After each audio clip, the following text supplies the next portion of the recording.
duk wani sunkuyo da wani zai yi idan zai yi gaisuwa wani haram ne. Sunkuyawa za ka gaida wani ina gajiya ina wuni kamar irin ka gama mutum ka dan sunkuya din nan, wani al'ada ce wadda take ta haramun bata inganta ba ko in ce bai halatta ba. To ballantana kuma wanda zai durkuso ya durkusa wani, ba a durkusa wa kowa, ba a nade waɗannan gaɓoɓi in za a gaisuwa sai Allah ne in za a gaishe shi a sallah. Wato malam in dai kaga musulmai sun zauna lafiya a ƙasar nan, to irin waɗannan tuburarin jahilan a cikin rigan malanta dole ne sai an riga an sauke su, dole sai an hana su da'awa. In dai ba a hana irin waɗannan jahilai fitik a rigan malanta su fito suna ɓatar da al'ummar musulmai, suna haramta abubuwan da Allah bai haramta ba. To matuƙar waɗannan suna da'awa suna yaɗa ɓarna da sunan wa'azi, to ina mai tabbatar maka bala'i fara ganinsa muka a cikin al'umma. Yanzu wannan mutumin fa a haka kuma shi nan gani yake shi malamin sunna ne, gani yake wannan da'awan da yake ilimi yake bayarwa. Ka durƙusa ka gaida na gaba da kai ko malaminka ko mahaifinka, ka ji shirka ne, ka ji haramun ne. La ilaha illallah. Kuma wai a haka nan babban malami ne a cikin 'yan ƙarya sunna. Ga hadisai waɗanda suka tabbatar mana da hatta sahabbai suna durƙuso, suna durƙusawa na gaba da su, suna durƙusawa manzon Allah sallallahu alaihi wasallam. Amma duka ya kau da kai ya haramta durƙusawa. Wai shin ba manzon Allah sallallahu alaihi wasallam bane ba yake gaya mana cewa innamal a'malu binniyat wa innamal likulli imri'in ma nawa?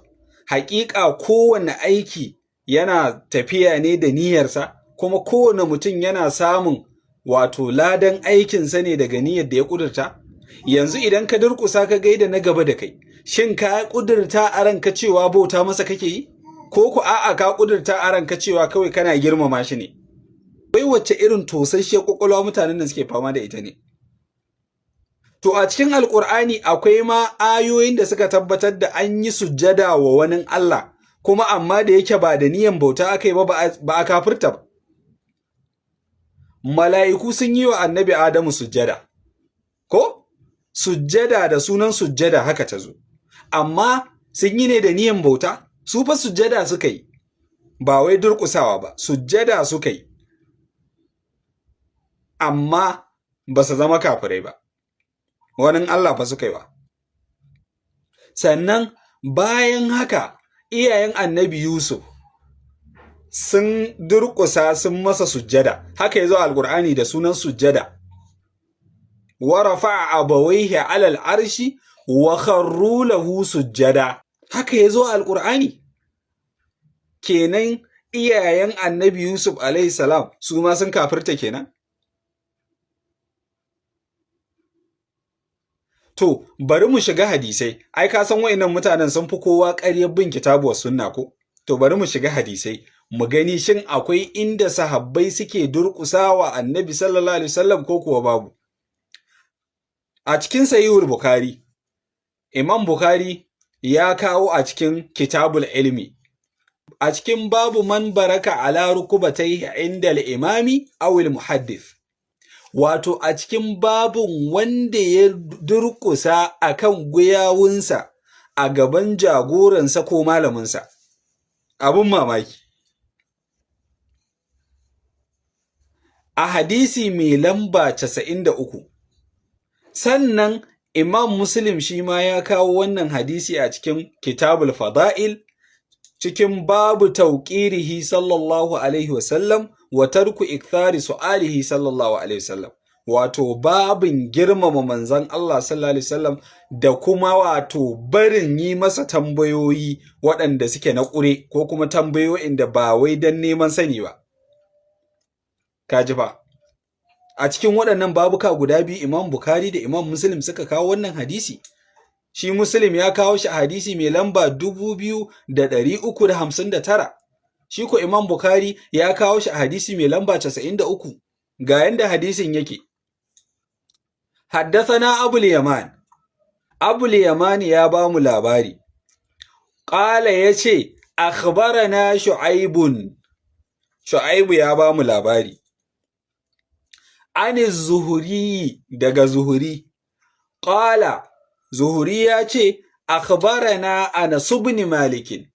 sayyidina Anas dan Malik radiyallahu ta'ala anhu ya ba mu labari anna rasulullahi sallallahu alaihi wasallam cewa haƙiƙa manzon Allah tsira da amincin Allah su tabbata a gare shi kharaja ya fito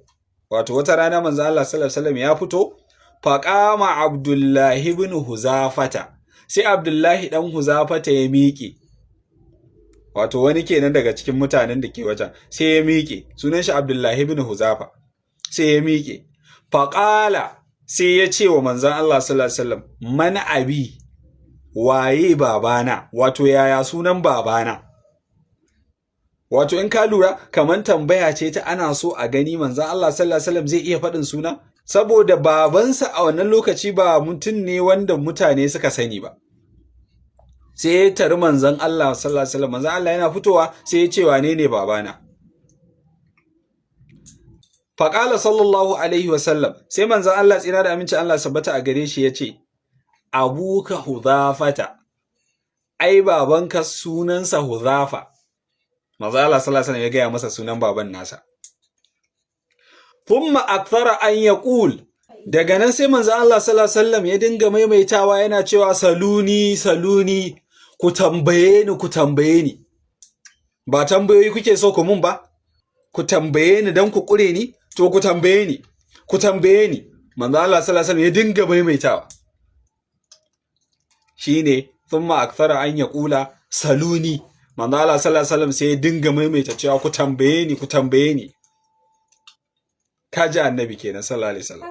kowace irin tambaya kuke so ku yi mani ita inji manzon Allah sallallahu alaihi wasallam da sayyidina Umar ya ga haka sai hankalinsa ya tashi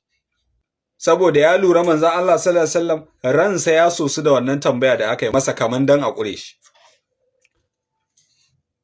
hadisin yace fa baraka Umaru ala rukbatayhi sai sayyidina Umaru ya zo ya durƙusa akan guyawunsa a gaban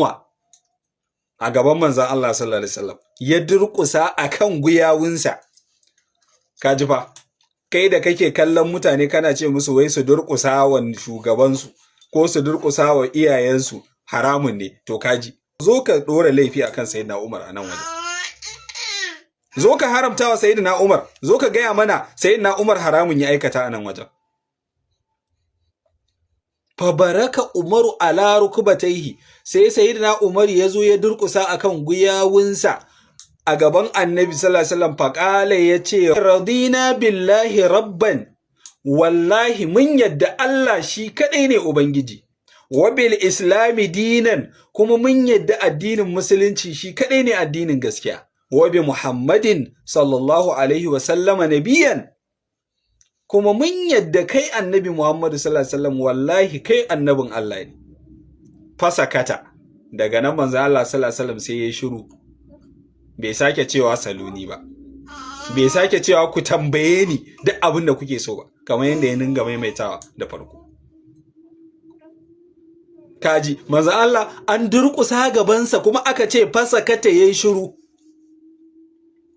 inda abinda sayyidina Umar ya aikata na durƙusa wannan haramun ne manzo Allah sallallahu alaihi wasallam zai ce kai tashi ba a durƙusa mini ni ba Allah bane ba to kai katan banza ka fito ka zo kana kallon musulmai kana haramta musu abinda Allah madaukakin sarki bai haramta musu ba abinda sahabban manzon Allah suka yi ka zo kana cewa haramun ne kai waye kai Allah madaukakin sarki yana cewa wala taqulu lima tasifu alsinatukumul kadhiba hadha halalun wa hadha haramun litaftaru ala Allahi alkadhib innal ladhina yaftaruna ala Allahi alkadhiba la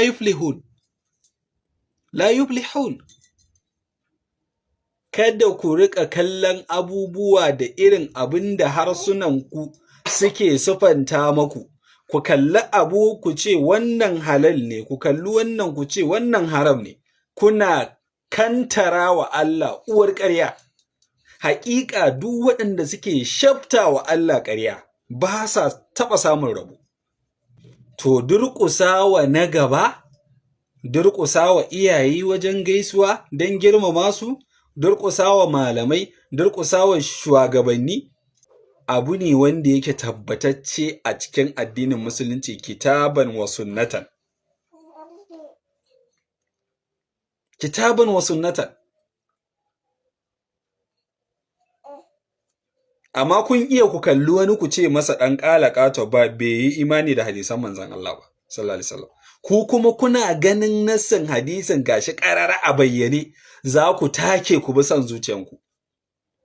Shi yasa wallahi malam, kamar yadda Sheikh Abdul Fatah Thani a Tijjani ya faɗa, ba ɗan ƙalaƙato a duniya irin ɗan izala. Wallahi ba ɗan ƙalaƙata irin ɗan izala. Ba ɗan ƙalaƙata irin ɗan izala.